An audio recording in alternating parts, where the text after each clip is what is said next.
네, 우리 하나님 말씀 보겠습니다. 하나님 말씀은 사도행전 1장 1절에서 11절까지의 말씀입니다. 신약성경 187면이고요.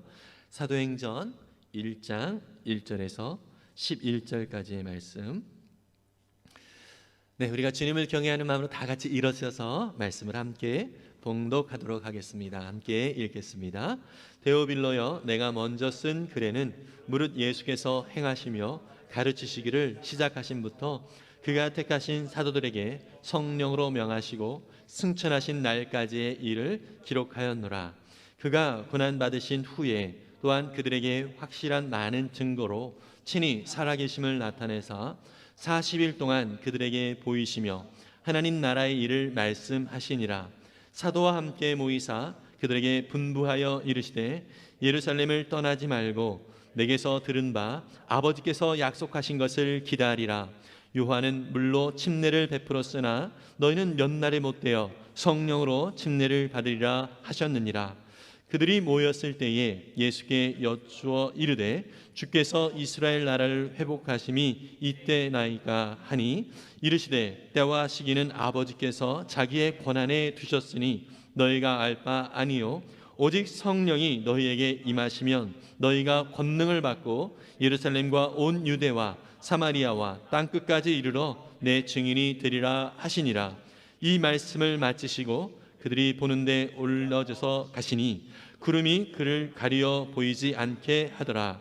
올라가실 때에 제자들이 자세히 하늘을 쳐다보고 있는데 흰옷 입은 두 사람이 그들 곁에 서서 이르되 갈릴리 사람들아 어찌하여 서서 하늘을 쳐다보느냐. 너희 가운데서 하늘로 올려주신 이 예수는 하늘로 가심을 본 그대로 오시리라 하였느니라. 아멘. 우리 앉으시면서 은혜 많이 받으세요. 또 말씀을 기대하며 격려합니다. 네, 우리가 사도행전을 오늘 처음 이제 시작을 하게 됩니다. 사도행전, 그 이름의 뜻만 생각하면 사도들이 행한 이야기 이렇게 살펴볼 수 있고요. 영어로는 액츠라고 합니다. 그러니까 사도들이 행한 일들 그리고 또 다른 말로 좀 더 우리 사도행전을 보다 보면 오늘 본문 속에서도 예수님께서 하늘에 올라가시면서 약속하신 바가 무엇이죠? 성령을 너희에게 주시겠다 이렇게 말씀하셨어요. 성령을 받은 자들의 삶의 모습. 우리가 구체적으로 좀 더 보면 이 성령을 통하여서 제자들이 사실 두렵고 또 염려가 많았던 제자들, 또 심지어 예수님의 수제자라고 할 수 있었던 베드로도 어떻게 했습니까? 그가 예수님이 십자가에 달리시는 그 자리 앞에서 두려워서 떨며 또 심지어 예수님을 3번이나 부인하는 그러한 모습을 우리가 볼 수 있습니다. 그렇게 두려움과 또 염려 가운데 있었던 이 베드로를 포함한 모든 제자들이 성령을 힘입어서 성령을 받고 또 그들의 삶이 완전히 바뀌게 되었습니다. 마찬가지로 저와 여러분들은 예수 그리스도를 믿고 우리 안에 성령님이 역사하고 계심을 믿습니다. 이 성령님이 우리 가운데 계셔서 제자들이 변했던 것처럼 저와 여러분들의 삶도 이 성령님의 역사로 변화되어지고 또 주님의 은혜 가운데 회복된 삶을 살아갈 수 있게 되었습니다. 이러한 성령님의 역사가 사람들을 변화시키고 또한 이 사람들로 무리지은 교회가 또 어떻게 세워지고 또 이 교회를 통하여 복음이 어떻게 증거되어지는지 이것을 알려주는 내용이 바로 이 액츠 사도행전 속에 담겨 있는 것을 볼 수 있습니다. 여러분, 사도행전을 처음 우리가 그 앞부분을 살펴보았을 때 낯설은 이름이 등장을 합니다. 어떤 이름이죠? 데오빌로여라고 하는 이름이 등장을 하죠. 이 데오빌로라고 하는 사람에게 쓴 편지 형식으로 이 사도행전이 시작이 되고 있음을 볼 수 있습니다. 여러분, 이 데오빌로여라고 하는 이 표현, 이 데오빌로라고 하는 이 이름의 뜻은 하나님을 사랑하는 자라고 하는 뜻을 가지고 있어요. 하나님을 사랑하는 자. 데오빌로라고 하는 헬라어 뜻이거든요. 그래서 하나님을 사랑하는 자라고 하는 이 데오빌로가 과연 누구인지는 구체적으로 학자들은 알 수가 없습니다. 다만 로마의 고위 간직을 갖고 있었던 사람으로서 이 사람이 기독교로 개종을 한 그러한 사람임을 짐작을 할 수 있는 것이죠. 이것은 또 우리가 이 사도행전은 누가라고 하는 사람이 썼는데요. 이 누가가 쓴 또 복음서가 있죠. 누가복음입니다. 그래서 누가복음에도 이 데오빌로에 대한 이야기를 볼 수 있는데요. 먼저 우리 사도행전 1장 1절과 2절을 세 번역으로 보면 이렇게 나오고 있습니다. 데오빌로님, 나는 첫 번째 책에서 예수께서 행하시고 가르치신 모든 것을 다루었습니다. 거기에 나는 예수께서 활동을 시작하신 때로부터 그가 택하신 사도들에게 성령을 통하여 지시를 내리시고 하늘로 올라가신 날까지 하신 모든 일을 기록했습니다. 이러면서 사도행전을 처음 시작하면서 이 데오빌로라고 하는 사람에게 이 누가는 그 전에 쓴 편지, 전에 쓴 글, 그것에서 어떤 내용을 담고 있는지 그것을 요약을 하고 있어요. 그것이 무슨 내용이죠? 예수님께서 행하시고 가르치신 일을 거기서 다루었다라고 얘기를 하고 있고요. 예수님께서 활동을 시작하신 때로부터 그가 택하신 사도들에게 성령을 통하여 지시를 내리시고 하늘로 올라가신 날까지 행하신 모든 일을 기록했다라고 그렇게 언급을 하고 있습니다. 다시 말해서 사도행전 초반에서 우리가 살펴볼 수 있는 것은 누가복음의 핵심 내용이 무엇이라고요? 예수님께서 행하신 일, 또 예수님께서 제자들에게 성령을 통하여 행하실 놀라운 일들에 대한 기대, 이러한 것들을 담고 있는 것이 바로 누가복음이라고 하는 것이죠. 그럼 누가복음 1장도 보면은요, 이렇게 표현을 하고 있어요. 누가복음 1장 3절과 4절인데요. 이거는 함께 읽어보겠습니다. 그런데 존귀하신 데오빌로님, 나도 모든 것을 시초부터 정확하게 조사하여 보았으므로 각각께 그것을 순서대로 써드리는 것이 좋겠다고 생각하였습니다. 이리하여 각각께서 이미 배우신 일들이 확실한 사실임은 아시게 되기를 바라는 바입니다. 예, 누가복음의 서두에 이 데오빌로라고 하는 사람에게 이 누가가 편지를 쓰는 형식으로 예수 그리스도에 대한 내용을 이미 가르쳤다는 것을 알 수 있어요. 그리고 그 가르치는 내용을 이제 누가복음이라고 하는 이 책을 통하여서 이 데오빌로에게 정리하여 전달을 해준 내용이다. 이렇게 우리가 살펴볼 수 있습니다. 그러면 이 누가는요, 직업이 무엇이죠? 예, 의사라고 알려져 있습니다. 의사의 직업을 가지고 있었던 이 누가는요, 이 누가복음을 기록할 때 좀 더 자세하게 기록을 했습니다.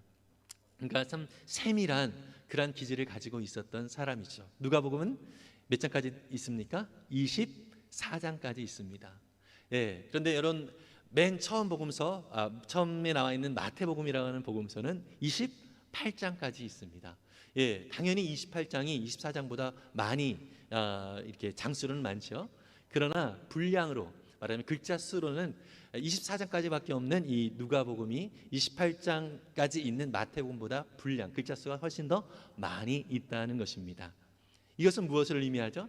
누가는 이 누가복음에서 아주 한 장 한 장 그 사건을, 예수님의 사건을 서술할 때 아주 자세하게 기록을 했다는 것을 볼 수 있어요. 의사라고 하는 아주 합리적인 것을 추구하고 있는 그의 그 기질이 이 복음서를 통해서 나타나고 있다는 것을 우리는 살펴볼 수 있는 것이죠. 그래서 이 누가복음을 통해서 이미 예수 그리스도에 대하여 증거를 했고, 또 예수 그리스도를 통하여서 부름을 받은 그 제자들이, 또 그 제자들을 통하여서 복음을 받은 사람들이 이제 사도행전을 통하여서 어떻게 변화되어졌고, 또 그들을 통하여서 교회가 어떻게 이루어져 있는가라고 하는 것을 우리가 이 사도행전을 통하여서 살펴볼 수 있습니다. 그런데요, 여러분, 제자들도 예수님이 십자가에 달려 죽으시는 것은 생각을 하지 못했어요.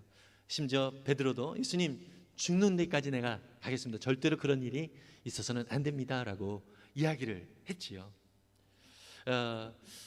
제자들도 예수님이 누누이 말씀을 하셨음에도 불구하고 그 말이 어떠한 뜻인지를 잘 알지를 못했습니다. 여전히 이 제자들이 예수님을 따랐을 때에 어떤 마음으로 따랐죠? 예수님 기적을 행하시고, 병자를 고치시고, 특별한 하늘나라의 복음에 대한 말씀, 그래서 많은 가난한 자들이 위로를 받고, 또 병든 자들이 새 힘을 얻고, 이러한 상황들을 보면서 예수님이 우리가 그토록 기다리던 메시아, 정말로 이 땅 지금 어떤 상황이죠?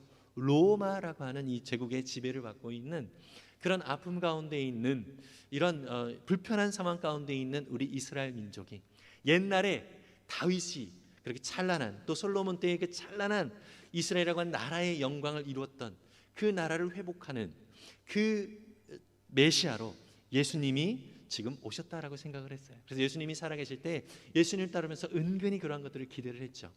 여러분, 그런 과정들 속에서 예수님이 나름대로 신뢰를 하는 그 무리들 중에서 신뢰를 할 만한 사람에게 돈을 관리를 맡기죠. 돈 관리를 맡았던 제자가 누구죠? 가룟 유다가 있었는데, 이 가룟 유다도 자기가 예수님이 이스라엘을 새롭게 회복할 그러한 메시아로, 정치적인 그런 메시아로 우리 가운데 왔을 거라고 기대를 했지만 전혀 흐름이 그렇지가 않는 거예요. 그래서 내가 이 사람한테 속았다, 이러한 어떤 마음의 배신감이 생기게 된 것이죠. 그래서 예수님을 팔았던 거 아닙니까? 그렇죠? 그 정도로 제자들 속에서도 이제 그러한 기대가 은근히 있었고요. 실제로 노골적으로 표현하진 않았어도 예수님이 십자가를 지시고 죽으신 그 자리에 제자들은 어떻게 했죠? 다 피했어요. 예. 베드로조차도 예수님을 좀 가까이 간 것 같이 느껴지지만 어떻게 했습니까? 3번이나 부인을 하고 있었던 것을 우리는 알 수 있지요. 예. 그리고 그랬던 예수님이 이제 3일 만에 부활하셨어요. 부활하시고 나서 이 세상에 40일 동안 계셨거든요. 40일 동안 계시면서 제자들을 격려하고 또 그들을 세워 가셨습니다. 그리고 약속하신 성령에 대해서 말씀을 하시는데, 이 제자들이 부활하신 예수님을 바라보면서 바로 이거였구나. 예수님이 그냥 죽으심으로 끝나는 줄 알았는데 이제 부활하셔서 이제 제대로 된 메시아의 역할, 그 정치적인 메시아의 역할을 감당하실 것이다. 이스라엘을 회복하실 것이다. 이러한 생각을 하셨던 거예요. 했던 거예요, 제자들이. 그래서 사도행전 우리가 읽은 1장 6절도 이렇게 말하고 있죠. 세 번역으로 한번 읽어볼까요? 같이 읽겠습니다. 사도들이 한 자리에 모였을 때에 예수께 여쭈었다. 주님께서 이스라엘에게 나라를 되찾아 주실 때가 바로 지금입니까? 네. 여전히 지금 부활하신 예수님을 통하여서 제자들이 기대했던 게 뭐예요? 그 전에 예수님을 따랐을 때 기대했던 그 세속적인 그러한 마음은 여전히 변화가 없었던 것입니다. 여러분, 우리가 예수님을 따르는 과정 속에서도 그러한 모습으로 예수님을 기대하고 따르는 경우가 있습니다. 물론 예수님은 우리의 필요를 채워주시는 주님이십니다. 그래서 우리가 기도할 때, 우리 간구할 때 주님 이러한 필요가 있어요 라고 채워주심을 요구했을 때, 기도했을 때 당연히 채워주시는 분이십니다. 그러나 주님이 채워주시는 그 방향은 어떤 방향이냐면, 예수 그리스도가 진정한 우리의 삶의 주인이 되어주시고 또 살아계신 분이심을 우리 가운데 알려줄 뿐만 아니라 방향성이 있어요. 무슨 방향이냐면, 우리가 세속적으로 구할 때는 그것을 막으시는 분이에요.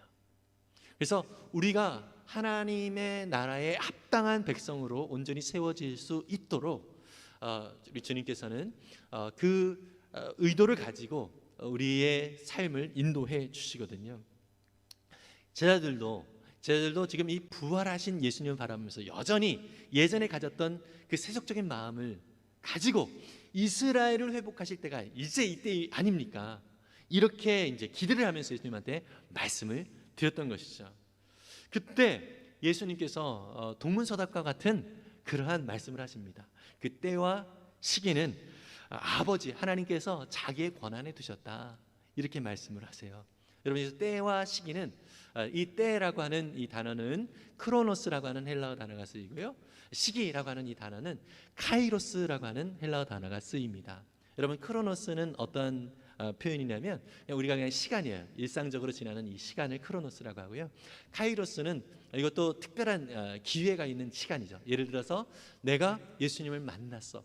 이 만났던 그런 놀라운 그 기회, 그 타임 있잖아요. 이러한 시간을 카이로스라고 하는 것이죠. 하나님께서 내게 주신 그 기회, 이러한 것을 이제 카이로스라고 하고, 크로노스는 그냥 우리가 내일 몇 시 이렇게 얘기하는 그러한 시간을 크로노스라고 합니다. 어쨌든 그 모든 것들은 하나님 아버지께서 하나님의 권한에 두셨으니 너희들이 상관할 바 아니다, 이렇게 말씀을 하시면서 아주 중요한 말씀을 하십니다. 우리가 많이 암송을 하고 있는 내용이죠. 사도행전 1장 8절에 말씀을 하시죠.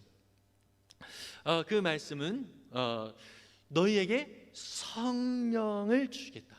예, 성령이 임하면 너희가 권능을 받고, 예, 지금 여기 있는 예루살렘과 그 다음에 이 예루살렘이 포함되어 있는 유대와, 그리고 또 예루살렘 그 더 확장된 지역인 사마리아와, 그리고 땅 끝까지 이르러 내 증인이 될 것이다 라고 그렇게 약속을 하시죠. 이러면서 예수님은 제자들이 질문한 내용을 가지고 지금 당장은 이해하지 못할지 몰라도 예수님이 하시고 싶으신 말씀을 하신 거예요. 성령이 임하면 너희가 권능을 받고 너희들이 증인의 삶을 살아가게 될 것이다 라고 말씀을 하시죠.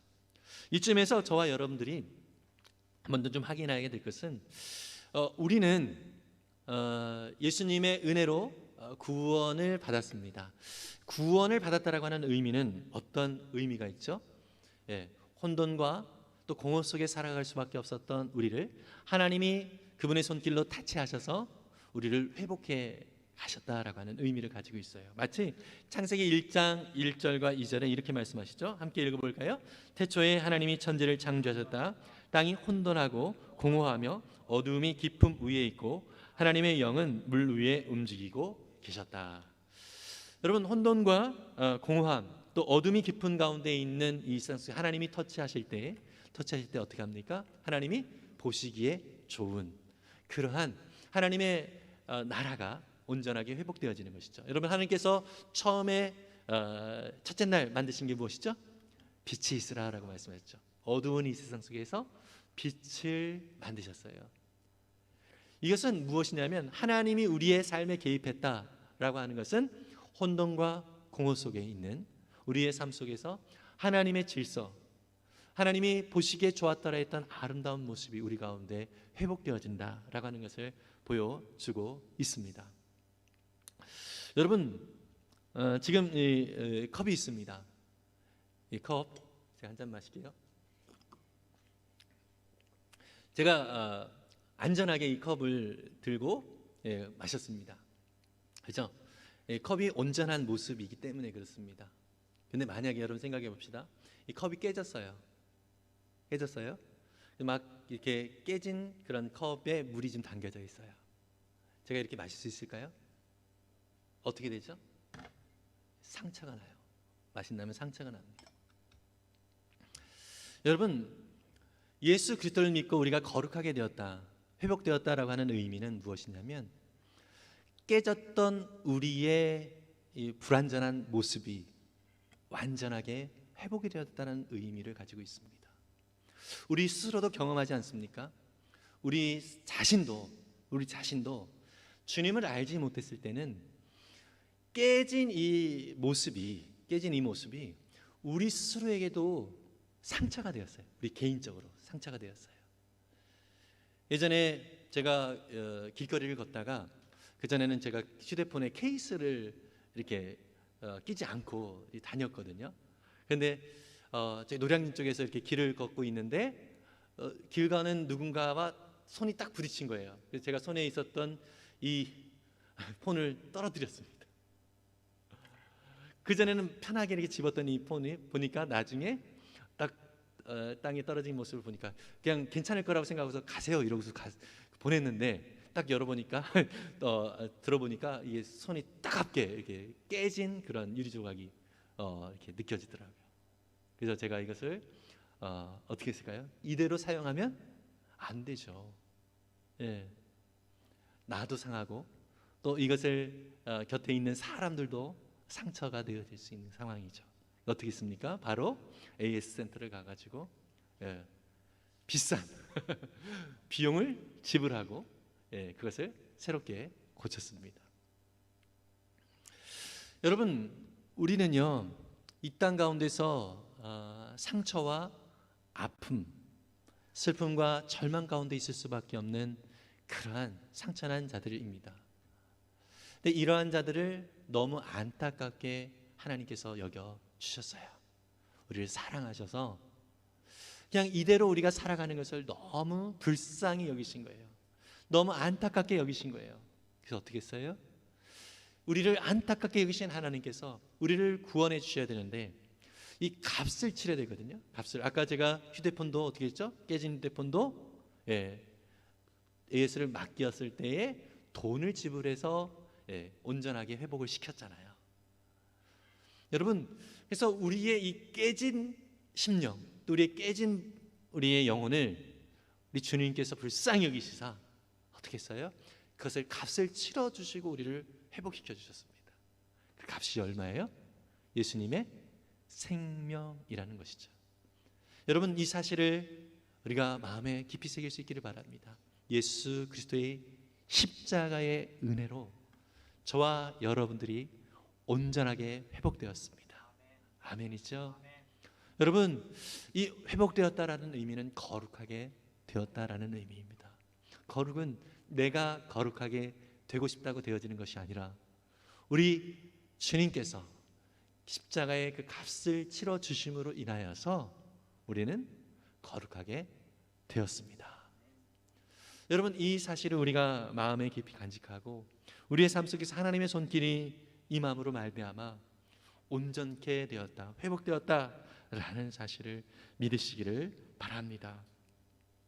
그래서 이제는 우리의 삶 속에 부족함과 연약함이 많이 있지만 우리 안에 역사하시는 성령님께서 우리를 회복하시사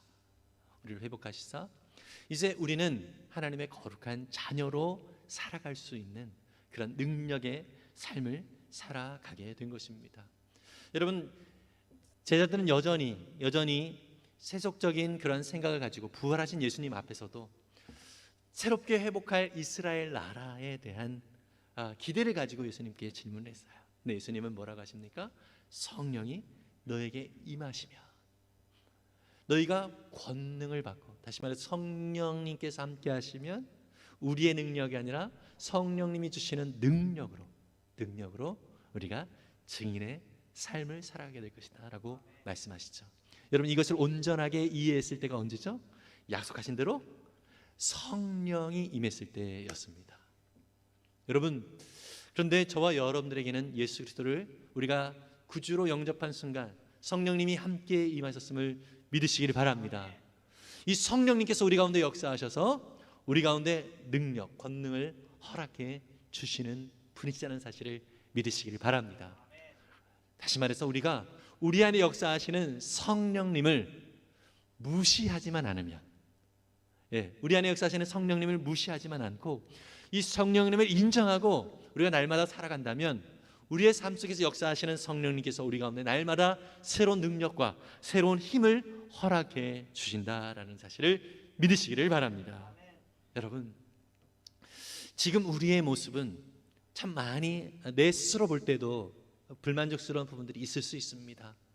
여전히 옛 속성 속에 제자들도 그랬잖아요. 그죠? 부활하신 예수님 앞에서조차도 여전히 그 세속적인 생각을 가지고 내가 원하는 그 이스라엘의 때가, 그 나라가 회복할 때가 곧 오는 거 아닙니까? 라고 기대를 하면서 예수님 앞에 바라는 것들을 얘기했잖아요. 우리 역시 그럴 수밖에 없는 연약한 존재예요. 여전히 세속적인 존재로 살아갈 수밖에 없는 그런 존재입니다. 그러나 예수 그리스도의 은혜로 모든 상처난 우리의 연약감이 회복이 되어졌어요. 거룩한 모습이 되었어요. 다시 말해서 하나님의 형상대로 지음을 받은 우리가 그 하나님의 형상이 회복이 되었다는 것입니다. 그래서 이제 우리의 삶은 어떻게 해요? 하나님의 모습을 닮은 아름다운 모습으로 살아가는 그런 존재로 하나님 우리를 부르셨다는 것입니다. 그냥 내가 불렀으니까 그렇게 살아가라 이렇게 말씀만 하시지 아니하고 우리 가운데 성령을 주시고 그렇게 살아갈 수 있는 능력, 힘을 더하여 주신다라고 하는 것입니다. 여러분, 그래서 우리 가운데 이런 약속을 우리 주님께서 하십니다. 로마서 8장 28절에서 30절인데요. 함께 읽어보겠습니다. 하나님을 사랑하는 사람들, 곧 하나님의 뜻대로 부르심을 받은 사람들에게는 모든 일이 서로 협력해서 선을 이룬다는 것을 우리는 압니다. 하나님께서는 미리 아신 사람들을 택하셔서 자기 아들의 형상과 같은 모습이 되도록 미리 정하셨으니 이는 그 아들이 많은 형제 가운데서 맏아들이 되게 하시려는 것입니다. 그리하여 하나님께서는 이미 정하신 사람들을 부르시고 또한 부르신 사람들을 의롭게 하시고 의롭게 하신 사람들을 또한 영화롭게 하셨습니다. 아멘. 여러분, 하나님께서 이미 마음에 정하셔서 그들을 부르셨다라고 말씀하세요. 저희들이 지금 예배하는 자, 하나님을 예배하는 자의 자리로 지금 하나님이 우리를 불러주셨죠. 아멘이죠. 이것은 하나님이 우리를 이미 정해 주셨다라고 말씀을 하시는 거거든요. 정하셨기 때문에 우리를 불러주셨어요. 그리고 우리를 의롭게 하시고 그리고 또한 우리를 영화롭게 하신다는 거죠. 마지막 결국 하나님의 영광의 자리에 하나님이 받으실 그 영광을 함께 누리는 자로 우리를 세워가시겠다라고 하시는 약속이 있는 것입니다. 여러분, 그러한 부름으로 우리는 존재하고 있다는 사실을 믿으시기를 바랍니다. 요즘 대학생들이 시험 기간입니다. 그래서 많이 좀 분주하고 많이 마음이 조급하고 그런데요. 여러분, 시험을 기대하는 학생이 있어요. 어떤 학생이죠? 공부를 잘하는 학생이에요. 그죠? 공부를 잘해서 시험을 통과하면 어떻게 되죠? 네, 이제 뭐 좋은 성적을 얻을 뿐만 아니라 좋은 성적에 대한 결과, 장학금도 받을 수 있는 기회가 되는 것이죠. 그죠? 근데 이 시험이 두려운 친구들이 있습니다. 어떤 친구들이죠? 준비를 못한 친구들입니다. 그럼 시험이 자꾸 두렵습니다. 여러분, 하나님은 다시 오신다라고 말씀하셨습니다. 아멘이죠? 여러분, 우리 주님이 다시 오시는 그날 기대하시고 계십니까? 아멘이에요. 여러분 시험 공부 많이 하셨나 봐요. 성령님과 함께 동행한 그러한 은혜와 스토리가 많은 사람들은 기대가 될 것입니다. 주님이 다시 오시는 그날에 우리와 성령님께서 약속하신 그런 은혜의 아름다운 열매들을 우리 주님과 함께 나누면서 즐거워할 그러한 스토리들이 많은 경우에 정말 기대가 될 거예요. 또 한편으로 어떤 사람들 기대할까요? 이 세상이 너무 힘들어가지고 빨리 주님이 오셨으면 좋겠다. 이런 경우도 사실은 있죠. 그러나 사실 이건 좀 약간 부정적인 그런 모습인 것이고요. 주님이 오실 그날을 기대하는 것은 이 땅 가운데서 참 안타까운 그런 슬픔과 아픔이 사라지는 그런 날이어서도 그렇지만 또 한편으로는 주님께 드릴 그런 아름다운 열매들, 이런 것들을 주님과 함께 나누며 같이 기뻐할 그 시간이기 때문에 우리가 주님이 오실 그날을 기대하는 것입니다. 여러분, 성령님의 역사하심과 인도하심을 풍성히 삶 가운데서 누리는 자, 예수 그리스도를 믿고 또 그 은혜 가운데 살아가는 자의 특징이 무엇이냐면 이런 거예요. 왜냐하면 아까도 제가 말씀드렸지만 상처난 깨진 우리의 마음이 예수 그리스도의 은혜로 회복이 되어지잖아요. 회복이 되어지면서 상처났던 그런 상황 속에서 살았던 나의 삶이 아깝게 느껴지는 거예요. 심지어 어떤 생각이 드냐면 분하다, 이런 생각이 들어요. 하나님과 상관없이 그냥 허송세월을 보냈던 그 시간들이 너무 안타깝게 느껴지는 것입니다. 그리고 또 한 가지 변화가 생기는데요. 어떤 변화가 생기냐면 그 전에는 주변의 사람들하고 상관없이 그냥 나의 안전과 나의 만족을, 욕구를 충족하기 위하여 살았던 나의 인생이었는데 이제는 하나님 아버지의 마음이 느껴집니다. 그래서 우리 형제 자매들을 바라보면서 하나님이 우리를 향해서 긍휼한 마음을 가지셨던 것처럼 나도 우리 형제 자매들을 바라보면서 긍휼한 마음이 생기게 되어져요. 그래서 그들을 어떠한 마음으로 섬길까라고 하는 생각, 주님이 주시는 그 마음으로 그들을 향한 마음이 우리 가운데 생기게 되는 것이죠.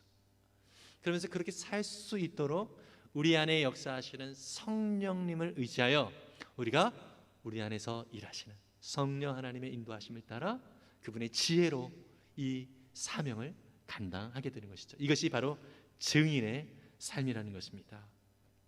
여러분, 말씀드렸다시피 우리가 하나님의 능력, 하나님의 은혜로 이 모든 삶을 살아갈 수 있습니다. 믿으십니까? 그래서 이 증인의 사명, 이것은 하나님께서 허락하신 놀라운 은혜, 하나님의 역사하심과 인도하심 가운데 있다는 사실을 기억하면서 믿음으로 그 주님의 역사를 바라볼 수 있는 우리 모두가 될 수 있기를 간절히 바랍니다. 여러분, 다시 한번 우리 하나님께서 우리 가운데 약속하신 그 약속을 믿으시길 바랍니다. 성령님이 우리와 함께 하셔서 우리 가운데 권능을 주신다고요, 능력을 주신다고요, 그래서 살아갈 수 있는 힘을 더하여 주신다라고 약속하십니다. 사도행전 1장 8절의 말씀을 우리가 세 번역으로 함께 다시 한번 읽어보겠습니다. 시작.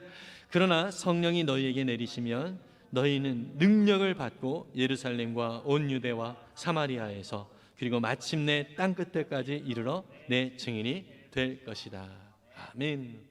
여러분, 성령이 임하시면 우리 증인의 삶을 살게 되는데 어디까지요? 예루살렘, 유대, 사마리아 땅 끝까지라고 그랬습니다. 그럼 땅 끝은 어디를 말하죠? 우리가 세상의 끝, 그때 당시는 스페인, 그 나라를 또 이제 지리적으로 생각을 했을 수도 있겠지만, 또 우리가 또 생각할 때 이 세상은, 이 지구는 둥그니까 땅 끝으로 가면 다시 돌아오죠. 네, 아멘. 다시 돌아옵니다. 다시 말해서 우리가 살아가는 이 현장, 우리의 삶의 현장, 하나님이 보내신 그 자리가 땅끝이라는 것으로 우리가 이해할 수 있습니다. 여러분, 최근에 제가 그 보조 배터리를 구입을 한 적이 있습니다. 보조 배터리를 구입했는데 어떻게 구입을 했을까요? 보조 배터리 검색하고 맨 처음에 나오는 거 그걸 구입했을까요? 아닙니다. 어떻게 했냐면 보조 배터리 검색을 하고 클릭을 하고 그 배터리를 산 사람들의 리뷰, 후기를 쭉 살펴봤어요. 그러면서 정말 이게 정말 가격 대비 정말 좋은 것인지 확인을 하면서 좋은 것을, 또 사람들의 평가가 좋은 것을 이렇게 택해서 구입을 하게 됐습니다. 여러분, 우리는 우리의 있는 자리, 이것이 가정이든 또 우리의 직장이든 학교이든 그 자리는 하나님이 보내신 자리이죠. 그 자리에서 우리는 증인으로서 부름을 받았는데요, 결국 무엇이냐면 하나님의 사람, 하나님의 영광으로 살아가는 사람들, 성령의 능력으로 살아가는 사람들은 어떠한 자인가 라고 하는 것은 세상 사람들이 우리의 삶을 보고 리뷰를 씁니다. 후기를 씁니다. 조금 부담되죠? 그렇게 한다고 생각하니까 지금 나의 삶에, 내 주변에 예수님을 믿지 않는 사람들은 나를 보고서 어떤 리뷰를 쓸까 한번 돌아봤으면 좋겠습니다. 상당히 부담이 될 거예요. 그러나 여러분, 내가 내 힘으로 살아가면 하나님의 모습이 전혀 나타날 수가 없습니다. 그러나 우리 안에 역사하시는 성령의 능력으로, 성령을 의지하며 우리가 살아갈 때에 내가 원하지 않아도 나의 삶을 통하여서 예수 그리스도의 향기가 나를 통하여 나타나게 될 줄 믿습니다. 그래서 여러분, 염려할 필요가 없습니다. 우리가 할 것은 뭐죠? 우리 안에 역사하시는 성령님을 의지하는 것뿐입니다. 로마서 8장 26절은 이렇게 말씀하고 있습니다. 함께 읽어볼까요? 이와 같이 성령께서도 우리의 약함을 도와주십니다. 우리는 어떻게 기도해야 할지도 알지 못하지만 성령께서 친히 이루 다 말할 수 없는 탄식으로 우리를 대신하여 간구하여 주십니다. 아멘. 성령께서 우리의 연약함을 다 알고 계시다라고 그래요. 그래서 우리를 위하여 친히 간구해 주신다라고 말씀하고 있습니다. 여러분, 성령님은 끊임없이 우리와 함께 하셔서 우리의 모든 연약함들을 안타까운 마음으로 여기시면서 간구하고 계세요. 그래서 이 성령님의 은혜로 말미암아 우리가 힘을 얻을 수 있다는 사실을 믿으시기를 바랍니다. 예수님도 우리 가운데 성령님이 임하시면 이러한 은혜가 있을 것이다 라고 말씀을 하고 있는데요, 요한복음 14장 26절에서 이렇게 말씀합니다. 함께 읽어볼게요. 그러나 보혜사 곧 아버지께서 내 이름으로 보내실 성령께서 너희에게 모든 것을 가르쳐 주실 것이며 또 내가 너희에게 말한 모든 것을 생각나게 하실 것이다. 아멘. 여러분, 성령께서 모든 것을 가르쳐 주시겠대요. 지혜 없는 우리에게 지혜가 되어 주실 것이라는 말씀을 하시는 것입니다. 그래서 우리가 어떠한 말을 해야 될지, 어떻게 행동해야 될지, 어떻게 삶의 태도를 취해야 될지, 이 모든 것들을 우리 안에 역사하시는 성령께서 늘 말씀하시겠다라고 약속해 주십니다. 여러분, 이 성령이 우리 안에 계심을 믿으십니까? 여러분, 그래서 우리 성령을 의지할 때에 내가 증인으로 살아야지 이렇게 애쓰어서 살아가는 것이 아니라 이 성령님, 우리 안에 역사하시는 성령님을 의지하며 살아가는 우리를 통해서 우리는 증인이 되어지는 것입니다. 그래서 우리를 통하여서 세상 사람들이 저 사람처럼 나도 살아가고 싶다, 그러면서 우리의 삶을 본받고 또 우리의 삶에 같이 들어와 우리가 믿는 예수 그리스도 안에서 누리는 그 기쁨과 영광스러운 삶을 함께 누리기를 소원하게 되는 것입니다. 여러분, 그래서 우리의 연약함 때문에 걱정하지 마십시오. 우리가 할 것은 오직 우리 안에 역사하시는 성령님을 의지하는 것입니다. 이 성령님께서 그렇게 우리로 하여금 참된 하나님의 거룩한 증인으로서의 삶을 살아갈 수 있도록 도와주신다는 사실을 믿으시기를 바랍니다.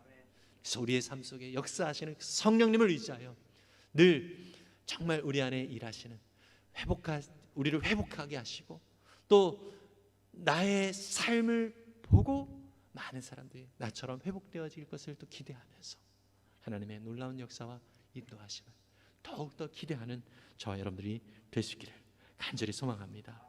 이 시간 우리 함께 찬양을 드리면서 오늘 말씀을 기억하고 잠시 기도하는 시간 갖겠습니다. 세상 모든 민족이 구원을 얻기까지 쉬지 않으시는 하나님, 주의 심장 가지고 우리 이제 일어나 주 따르게 하소서. 모든 육체가 주의 영광 보도록 우리를 부르시는 하나님, 주의 손과 발 되어 세상을 치유하며 주 섬기게 하소서. 우리가 성령님을 의지할 때 이러한 삶을 살도록 주님께서 인도해 주실 것이고요, 우리의 삶의 현장이 물이 바다를 덮은 같이 여호와의 영광을 인정하는 그런 자리가 될 것입니다. 우리 함께 말씀을 기억하면서 함께 찬양합니다.